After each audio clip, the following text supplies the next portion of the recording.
Welcome to Modern Home Masterminds with Bespoke Brokers. I'm Shawna, Glazier, designated broker and owner. And I'm Brittainy Williamson, associate broker. Shawna and I are Bespoke Real Estate, but we're also your guides to modern luxury across the entire state of Arizona. Each week we chat with masterminds shaping the modern spaces. Do you want to get a behind-the-scenes look at your design build team's processes? Well, open communication and teamwork will lead you to a successful project. From architects to builders, designers, and more, let's explore the art of modern living together. All right, good morning. What does it take to become the queen of Arizona's real estate and to earn the respect of generations of real estate agents? Today, we're thrilled to sit down with Joan Levinson, learn about her story and her expertise. That's right. With over 35 years in luxury real estate, Joan is one of the most accomplished agents in the country, beginning her career as a commercial real estate agent before transitioning into residential. She has been consistently ranked the #1 realtor in Arizona, recognized nationally by Real Trends and Newsweek, and has closed over $2 billion in career sales. More than 80% of her business comes from repeat clients and referrals, underscoring her results-driven approach and commitment to discretion. Welcome. Welcome, Joan. Thank you. We are so excited to chat with you. Why don't you start by just telling us your story and how'd you become the queen of real estate here? I'm not quite sure how I got here, but I got my license to be a tax loss. I'm very business oriented, and I thought I could deduct a car, I could deduct entertainment, and different things. And so that's why I initially got my license, except it took me about a week to sell my first property. And in 6 months, I was my own corporation. So 1 week. It just kind of happened. I've never sat in open house. I've never done anything the normal way. I'm completely self-taught. And it seems to have worked for me. Yeah, let's dive into that. Self-taught. Dive in a little bit to what do you mean by self-taught? Well, I learned the market really well. One of the things that I tell new realtors when they start to sell is I don't go from one whole area to another and drive all around the world and not know anything and not be an expert in anything. So without realizing it, I became an expert in Paradise Valley and basically in all the high-end markets. Mm-hmm. And what I first did was I used to go to the title company and I used to paste assessor maps together of every subdivision. And then I would have a pen and I would color yellow for sale, red sold, green pending, or if it's land, anything. And I would write all the important information on the maps so that I knew it, so that when I drove through the area, I would be accustomed to it. I went to every open house that was around, and I'm very information-based, and so that was really important to me. I didn't think I could do anything unless I knew what I was talking about. And this was before we had the internet doing it all for you. Yes. So I have files in my home of every subdivision in Paradise Valley with maps on them and things that are happening on them. I don't fill them out as frequently now because we have the internet and it's easier. And also I have a pretty good memory and I can drive down a street and remember who bought, sold, and what price it is. So when I drive around, I'm pretty articulate in a location. Yeah, you are information-based. I mean, as soon as we have a listing or someone has a listing, you're like, I want to preview it. I want to see it. I need to know exactly what's out there. You might not have a buyer at that minute, but you know, everybody that reaches out to you, you know the houses that are coming on, so. Yeah, that's amazing that you pasted stuff together. I pasted everything together. You should have seen I used to sit on the floors of the title company because we didn't have maps at that time. You know, there wasn't Monsoon to press and push a button and have it. So it was good. How did you train? So you went commercial first. What was that like? It was great. I liked we'd be at a meeting and there would be 10 people and they were 9 men and me. And when I asked something, they remembered. And I used to always, when I would go someplace, I always used to say, you know, I've asked you some questions, but what's the most important question that I forgot and did not ask you? and to try to learn what they were doing. And I did the same thing in the commercial. I pasted a Camelback Road. I pasted every single person down the entire road. So you knew everything that was going on. I knew the next 5 developments if I was doing it up north and everything. So I started doing commercial and residential just because people were asking me for things. And I realized that I'm sitting there working 8 hours a day in commercial and 8 hours a day in residential. And it was just too much to do. So the commercial, I could work 12 months on a project and it might work or might not work. And residential seemed super easy relative to that. My commercial deals were much more complex, but it was very interesting. So I switched and I loved the residential.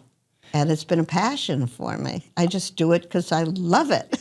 And that's obvious. I mean, it comes across that way. I would love to know how you have seen the luxury market evolve, and specifically with modern properties. That's quite interesting. Modern. When I so I only claim to be 29, but I've been doing this for over 35 years. So when I first started, I was actually looking for a contemporary house for myself. And there were no contemporary houses, really. There were few.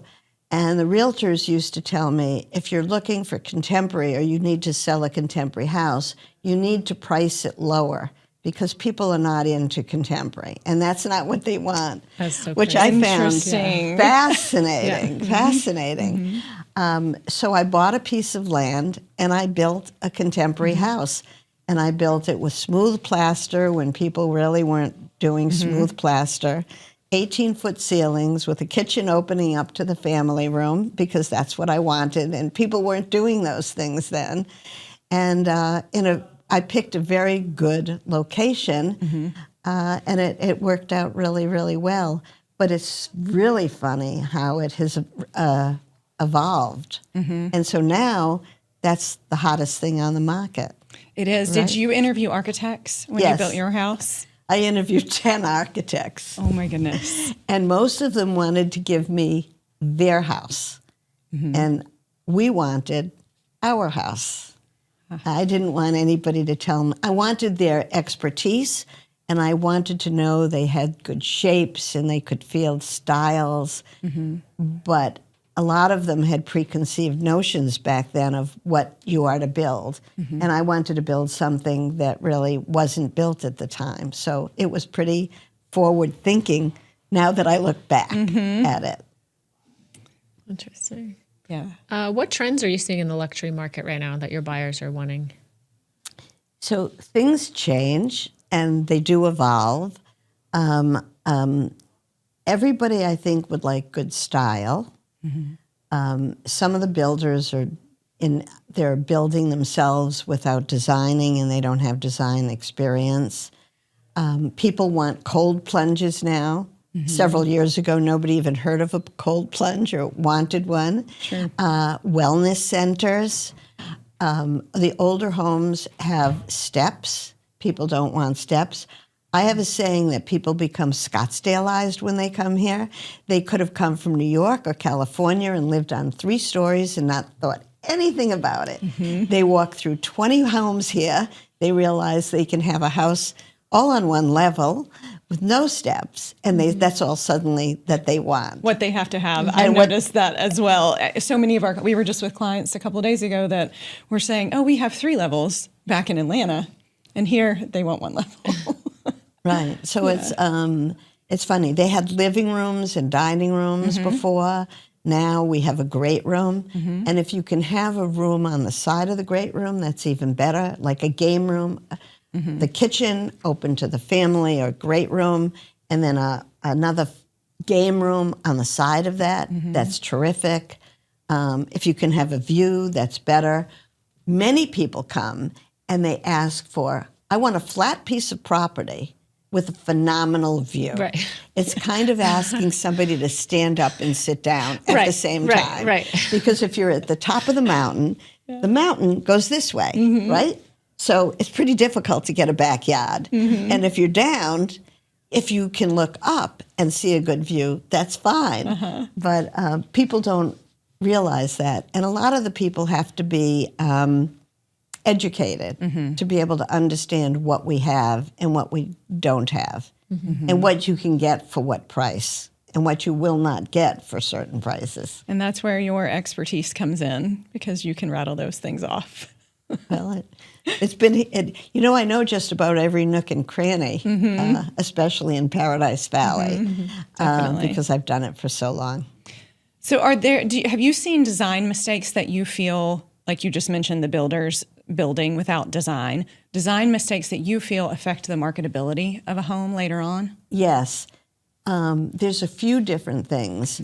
One isn't the design, but it has to do with it. It's the location.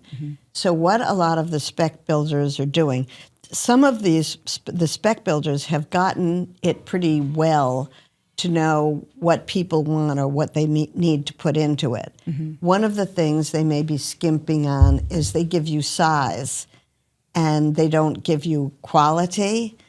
And the wealthier you get up there in price, the more people also want quality beside price. They'd like location. But we have a lot of very good areas in Paradise Valley and many of the other areas. But some of the spec builders are trying to buy the cheapest piece of land and put a big house on it and ask a really high price. And it's not going to happen. So I have another new word that I use all the time, and that's aspirational. I call a lot of the prices aspirational that some of the people are putting out there, because I don't think they're reachable. And they'll sit there and build an inexpensive house in an inexpensive area. But if they think they've given you square footage, then they want a high price for it. Yeah, they're stuck on the price per foot. Everybody here is stuck on the price per square foot. And there's a lot more to it than that. And there's a lot more to it than that, yeah. Just the You quality. can have, I keep telling people, you can have an 8,000 square foot house that cost $1 million. We could have cost $1 million. Now we're going to be higher. And you can have one that costs $20 million. I mean, there's a big, big difference, and you need to know that the land underneath it makes a huge difference on how much a house costs. It does. And wealthy people want to be in different locations. And spec builders want to be, for the most part, in the least expensive house. Another thing that's very common, but some of the people aren't building it, is people want the electronic shades. And if the builder is better educated, they generally have it built into the wall, and it disappears in the wall, in the top of the wall there. And so you don't see anything. And they also wire for it. The one thing that I think is funny is they all say, I didn't know what color you want or what you want, so we've just wired for it. Yes. What really is, they want to say, we've got the price at X, and we want you to pay extra for it when you move in. Exactly. I always laugh at that. But it is true. The spec houses are missing so much, whether it's the AV, whether, the shades, all the AV sometimes. systems. Yeah, There's no closet closets, systems in some of inserts. them. they have the emptied closet. And they sell it as, we want you to be able to design your own. Right. And the punch list of when these buyers move in, it's like a whole project. It's nice when you can find a spec house that someone has bought, moved into, finished all the punch list, the shades, the AV, and then the next buyer gets in. It's still practically a brand new house. And it's there. Yeah. So I also sell a lot of, since I've been around for so long, without realizing it, many of the houses that I sold were in really good locations. And I continued doing that. So when the people went to sell, I could have a house that was all done and it was in a terrific location. And for the most part, not always, but for the most part, when somebody's building a house, you build a lot of custom houses. When somebody's building a house for themselves, they tend to put more money in it. They're not looking so much at price per square foot. They're looking at what are the things that I really want. sometimes the houses have funny floor plans. Often they have very good floor plans, and often they're finished better because they're custom. Higher finishes where the spec builder isn't looking I would at. agree. Right, a higher finishes. They're not looking for the resale. Yeah. All right. We know that you're a great storyteller. What does storytelling play? What role does it play when you're marketing a luxury property? So I guess I'm a storyteller without meaning or knowing that I'm a storyteller. One, I look at a house really well before I'm selling it, so I know what order that I'm going to show it in. And it also may depend upon who I have and what story I tell. So I try to find out, if it's not my own client, something about the people. Do they have kids? Do they not have kids? What things do they want? The other thing is, people don't look at a house in a vacuum. And a lot of people are showing a house in a vacuum. But if you know what's happening in a neighborhood, a lot of people want to know about the neighborhood. So if you can drive people through the areas to explain some of the differences in the sizes of the lots, walking the neighborhoods, what's happening there, I think it becomes really important. And you make them more grounded and more excited about, if they're from out of state, moving here. What other amenities we have here, where places they can go. You try to put it in a normal area, because these people aren't just looking at the house. They want to be able to move here and feel comfortable that they're moving here. Yes, you're putting it in terms of how they're going to live in the house, as opposed to just the house and its spaces. And live around the And house. the community. And the community. Yeah. And the community. You're selling the community as well as the house. Yeah. One of the sayings that you have, I'm going to butcher it, but somebody told me, Joan says, the longer it takes you to get to the front door, the more expensive the house is. What is this? Okay. I have about, there was one I would have said, but I don't know if it's socially acceptable, so I didn't put it. But that's one the longer it takes to get to the front door, the more I can charge for a house, because it's anticipation. And then I drive very slowly through this long driveway. And the longer it takes to get there, it feels more like an estate. It feels more special, So it's the longer it takes to get to the front door, the more I can charge for the house. I love it. All right. We do a little rapid fire. Okay. You ready? Yeah. All right. First home you ever sold, what was it like? What first house I ever sold? Oh, the very first house was the very first week. And it was a house in Las Palomas. I think it was Las Palomas. And somebody coming from out of town that I knew. That's when I didn't think I was selling real estate, but I just kind of sold real estate. But it was a place there, and the realtor who was listing it was very nice and very helpful, thank goodness, because I didn't quite know what you were doing. Yeah. I didn't know as much as I do now, So you were doing it just to help a friend. in the I was beginning, doing it to help a friend. and it snowballed. That was my first, and it just kept. I would just talk to people that had nothing to do with the real estate, and they would ask me if I could help them buy or sell. And now it's evolved so much. I mean, I don't do any advertising. People are just calling me all week and saying, would you list this property for us? Would you come and tell us what it's worth? I'm moving here. I've seen that you sell the most expensive houses around here. Would you represent us? So it kind of became a self-fulfilling prophecy, which made it easy. After a lot of hard work, made it easy. What's the biggest lesson you've learned in 35 years of real estate? Wow. There's probably a lot of lessons. One, that it's really important to specialize and be information-based. I've had a lot of people who wanted me to go all over the areas and sell, and I refer those out. generally, unless it's something that I really love. And my husband calls me a walking id. You know what I think generally. So I like to take houses that I like. And I've learned to listen to people and to watch how areas can change and to keep growing and learning and listen to the client. And I may not think the same way, but one of the things that I also do, I do listen to the client. And when I initially go out, they say, this is what I want. These are the conditions that I want, X, Y, and Z. And I first show them everything that what they've asked for. And then I always generally, very frequently will say, there's some things that you haven't asked for that are different.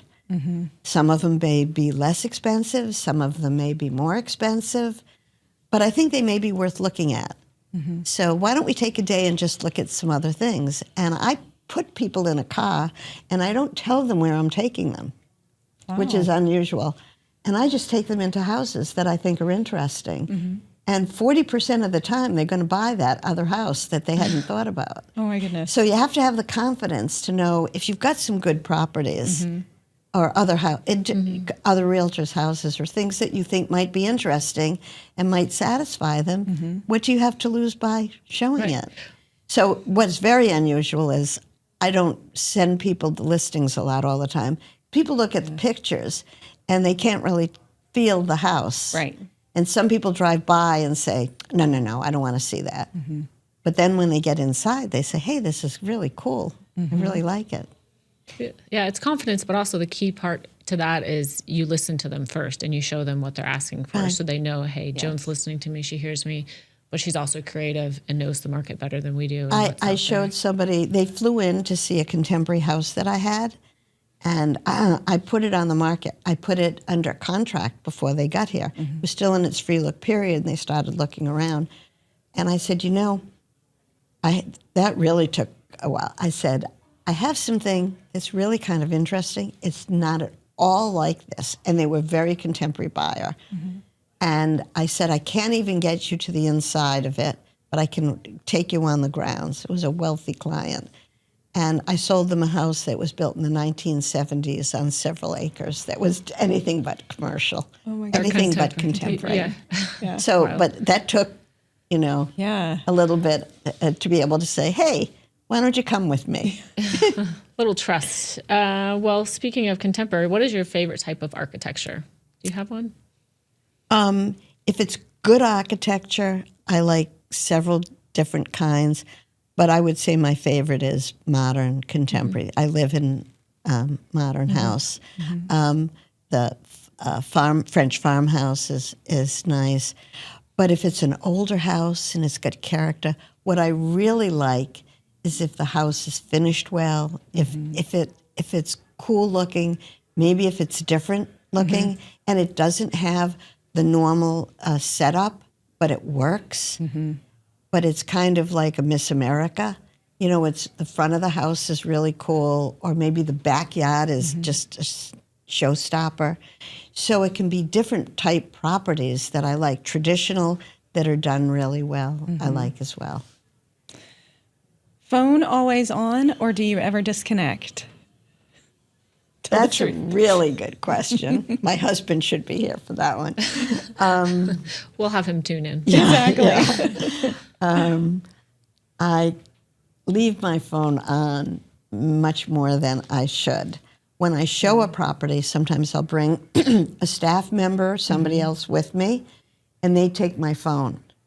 And so they'll tell me if something is, if it's really important. But generally, when I'm doing a showing, I don't want to be disturbed. But I still want to know everything that's happening and if anybody needs me, right? And at night, I try to sometimes put it on vibrate. When I go to sleep, I do put it on vibrate. I sleep really well. Good. I race all day, but at night I sleep really well. But I keep that. I'm generally pretty available, maybe more available than I should be, but I answer my clients. You do. And you have a great team, too, that helps you. I know, when we email you and call you, sometimes we'll Right. get a response from one of them that was directed by you, and it's been fabulous. Right. So that's great. Well, that's good. Thank you. And you have unplugged with me once, and I was always wondering, how does Joan manage everything that she has? You have so many deals all the time, so many clients. And I came over to your office, which is your house, one time for a meeting. I wanted to talk to you about something and get some information. And I will never forget this. It was very impactful. You left your phone inside, and we went outside. We sat, and you gave me your direct attention, and you had your notepad, and you took notes, and you gave me your time. Like, you fully were there. You weren't thinking about the million deals going on. And I was like, that's how she does it. I'll give that to somebody if it's emergency. But when I do a listing, the other thing I do is people say, Joan, you've got to do this faster, ABC, in an appointment, out of an appointment. But I give people a lot of time. I can spend an hour and a half. I can spend 2 hours on a listing appointment. Yeah. And I talk about whatever it is that they want and spend good time looking at the house. Because I think you don't get an attachment with the people unless you do that if you're constantly racing. But then I keep answering the phone right after it. Right. No, as soon as you're done, you're back in the office, and your team is filling you in and everything and every call. So funniest or most unusual thing you've ever had to do for a client? The most unusual thing And we have one in our pocket that we can share about you if you can't come up with that one. right? I can't think. The most unusual thing I've ever done for a client. I can't think of it. What is it? Can we share this? I think we heard you got caught climbing over a fence. You saw a post going up at someone's house, and you were climbing over a fence to get the first look at a preview at a property. It's a long time ago. I don't remember that. I don't think I could climb over the fence. I think you can do anything you put your mind to. I'm too short to do that, but I'm sure I've done some unusual things for clients if they've asked, as long as it's legal and ethical, and I can get it done.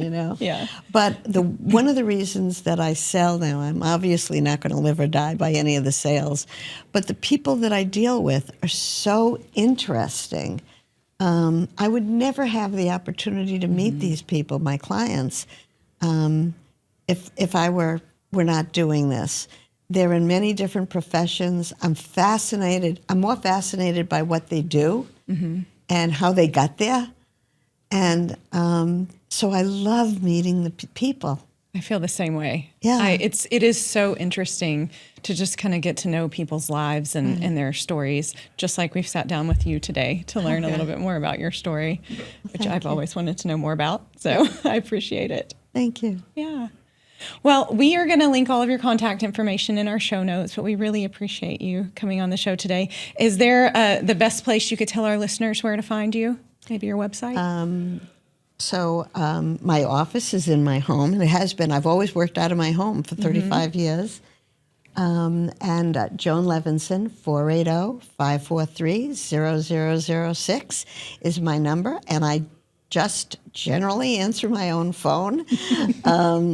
And my website is joanlevinson.com. Yep. And my email is joan@joanlevinson.com. And I'd be delighted to talk to anyone. So great. Thanks, Joan. All right, that's it for today's episode of Modern Home Mastermind. If you've enjoyed the show, please subscribe, like, and rate. Thanks so much to our guests for all of her insights and to you for learning about everything modern with us. And if you're ready to take the next step in your real estate journey, please reach out to us at Bespoke Real Estate. Until next time, keep living, loving everything modern.